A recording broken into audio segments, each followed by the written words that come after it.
પરસોત્તમભાઈ સોલંકીએ તો સોતેરા કાઢી નાખ્યા. ખુલ્લે લાકડી ઉપાડવી હશે ને તો આવનાર ટાઈમમાં લાકડી પણ ઉપાડશું એવું કહી રહ્યા છે પરસોત્તમભાઈ સોલંકી. પણ અમારી સમાજ વિશે જે પણ ખોટું થશે એ અમે ઉભા થઈએ એવું કહી રહ્યા છે. જે આ મિત્રો પરસોત્તમભાઈ સોલંકી ખુલ્લે આમ સોતરા કાઢી નાખ્યા છે, ખુલ્લે આમ કહી દીધું છે.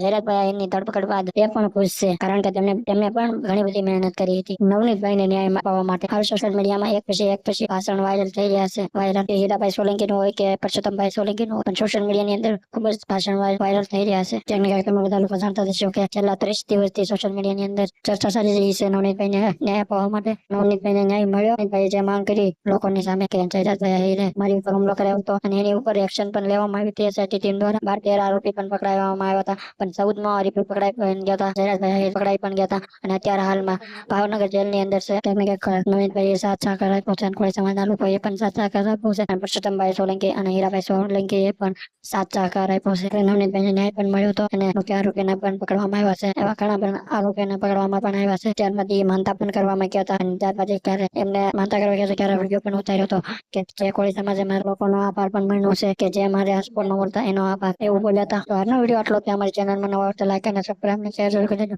અને ફેસબુક હોય તો ફોલો કરી નાખજો. જય હિન્દ, જય ભારત.